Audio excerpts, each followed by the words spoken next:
Hi friends, అందరు బాగున్నారా? నేనైతే చాలా చాలా బాగున్నాను. మీరు కూడా చాలా బాగుండాలని మనస్ఫూర్తిగా కోరుకుంటున్నాను. సో ముందుగా వచ్చేసి అందరికీ రక్షాబంధన్ శుభాకాంక్షలు అండి. మన సబ్స్క్రైబర్స్ అందరూ మంచిగా జరుపుకోవాలని మనస్ఫూర్తిగా కోరుకుంటున్నాను. మార్నింగ్ లేసేసి ఈరోజైతే బ్లాగ్ అయితే షూట్ చేశాను. మార్నింగ్ లేసేసి ఇంట్లో అన్ని పనులు అయితే చేసేసుకున్నానండి. చేసేసుకున్న తర్వాత ఇక్కడ పాయసం అయితే చేసేస్తాను. అలాగే కొంచెం రైస్ అయితే పెట్టిన, నైట్ ఉన్న కర్రీ అయితే ఉంది. ఇంకా మార్నింగ్ వంట అయితే అయిపోయిందనమాట. ఇప్పుడైతే ఇంకా తర్వాత ఇక్కడ పాపనైతే రెడీ చేసేసాను. క్షేత్ర రెడీ అయిన తర్వాత ఇక్కడ దీపం అయితే వెలిగించి ఇక్కడైతే అంత ప్రిపరేషన్ అయిపోయిందనమాట. రెడీ అయిపోయి ఇక్కడైతే రాఖీ కడుతుందనమాట. సో ఇక్కడ వచ్చేసి రాఖీ కట్టిన తర్వాత ఊరికైతే వెళ్ళాలి. అన్నయ్యకి అలాగే తమ్ముడికి అయితే రాఖీ కట్టాలి. ఈరోజు అయితే మండే వచ్చింది కదా, రాఖీ పౌర్ణమి. మండే రోజు మా హస్బెండ్కి అయితే వీక్ ల్యాప్ ఉంటుంది కదా, ఇంక అందుకోసం అని తొందరనే వెళ్దామని మార్నింగ్ లేసేసి తొందరగా అయితే రెడీ అయిపోయాను. ఇక్కడైతే క్షేత్ర వచ్చేసి విక్కీకి అయితే రాఖీ కడుతుంది. ఎలా కట్టాలో కొంచెం చూపిస్తున్నాను అనమాట.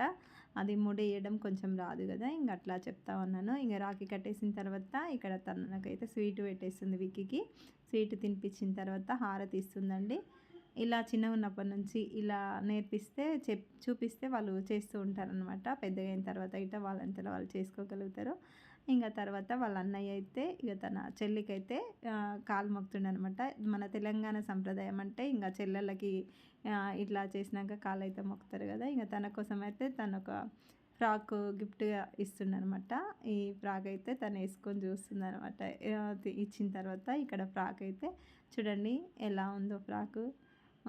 సో ఈ ఫ్రాక్ అయితే ఇంకా వేసుకొని కొద్దిసేపు చూసిన తర్వాత నేనైతే రెడీ అయిపోయాను. ఊరికైతే బయలుదేరాలి. ఇంకా ఈరోజైతే వీక్ ల్యాప్ ఉందన్న కదా మా హస్బెండ్కి, అందుకని తొందరగా ఇంకా తన ఇంటికన్నా ఉండు కదా, తొందరగా తీసుకెళ్తా అని చెప్పిండు. ఇంకా అందుకని రెడీ అయిపోయినాము. ఇంకా బయలుదేరాలి. అమ్మ వాళ్ళ ఊరికైతే వెళ్తున్నాం అనమాట. ఇక్కడ తమ్ముడికి, అన్నకి, అలాగే మా వదిన మర్దన్లు వాళ్ళు ఉంటారు కదా, వాళ్ళకి ఇట్లా రాఖీలు కట్టేసి వచ్చేస్తాము. సో తనైతే ఫ్రాక్ వేసుకొని చూస్తుందనమాట. సో ఫైనల్గా అయితే ఊరికైతే వచ్చేసాము. వచ్చేసిన తర్వాత ఇక్కడ అన్నయ్య, తమ్ముడు వీళ్ళందరూ ఉన్నారనమాట. ఇంకా వాళ్ళకైతే ఇప్పుడు ఇక్కడ రాఖీలు అయితే కడుతున్నానండి. ఈసారి అయితే చెల్లెలైతే ఇంకా తను వచ్చేసి ఊర్లో ఉందంట, వాళ్ళ అత్త వాళ్ళ ఇంటికి వెళ్ళిందంట, బోనాలు ఉన్నాయని వెంటనే తెలిసిందనమాట. మేమైతే ఇక కాల్ చేయలేమన్నమాట, ఫోన్ చేయలేను మార్నింగ్. ఇంకా కొంచెం లేట్ వస్తారేమో, ఇంకా మా వారైతే ఉన్నారు కదా, అందుకని తొందరగా వెళ్ళేసి కట్టేసి వద్దామని మేమైతే ముందుగానే బయలుదేరాము.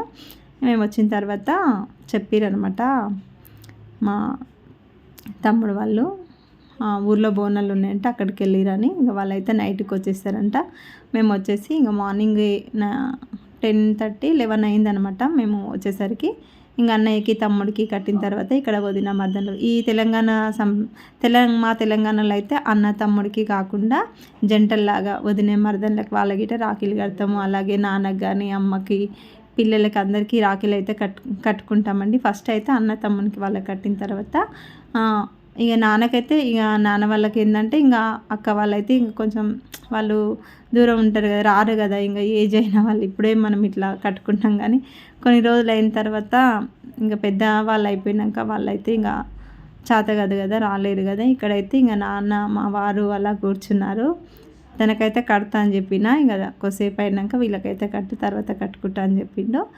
ఇంక ఇక్కడ వచ్చేసి మా కోడళ్ళందరికీ కట్టేస్తున్నాను.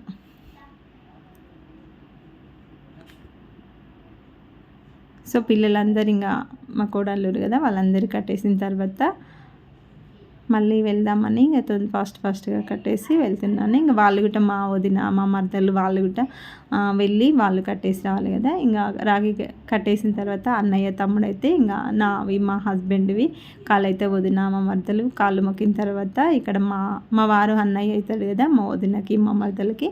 ఇంకా అందుకని మా వారికి నాకు రాఖీలు అయితే కడుతున్నారు. సో ఇక్కడ రాఖీలు అయితే కట్టుకున్న తర్వాత మళ్ళీ మా పెద్దమ్మ కొడుకుంటాడు అనమాట పక్కన. ఇంకా వాళ్ళ ఇంటికి అయితే వెళ్ళాను. వెళ్ళేసి తమ్ముడికి కూడా రాఖీ, మా మరదలకి తమ్ముడికి ఇద్దరికి పిల్లలకి రాఖీలు అయితే కట్టేసి వచ్చేసాను. వచ్చిన తర్వాత ఇంకా వీళ్ళైతే మా వదిన వాళ్ళు మా మరదలు అయితే వాళ్ళు వెళ్ళిపోయారు అనమాట. మా మరదలు అయితే పక్కన ఊరే. వెళ్ళొస్తానక్క, నేను అన్నయ్య గట్టి వస్తాను, మీరు ఉండండి కొద్దిసేపు అని చెప్పింది. ఇంకా అందుకని వాళ్ళు వచ్చిందాక ఇంకా మళ్ళీ మా అన్న వాళ్ళు అయితే వెళ్ళిపోయారు, మా వదిన అన్నయ్య. వాళ్ళకి వాళ్ళు లాంగ్ వెళ్ళాలి కదా, వాళ్ళైతే వెళ్ళిపోయారు. ఇక వీళ్ళు ఇక్కడికే కదా కట్టేసి మళ్ళీ వచ్చేసింది. సాయంత్రం ఇంకా వాళ్ళ చెల్లెలి కొడుకుంటాడు కదా, ఇంకా వాళ్ళకైతే కట్టలేదనమాట. మళ్ళీ సాయంత్రం వెళ్తాను అక్కడికైతే, ఫస్ట్ అయితే అన్నయ్య గట్టి వస్తానని అక్కడికైతే వెళ్ళింది. ఇంకా వాళ్ళు వెళ్ళి వచ్చేంత వరకు అయితే మేము ఉన్నాక వచ్చినాక ఇక తిన్న తర్వాత మళ్ళీ ఇక మేమైతే బయలుదేరాము.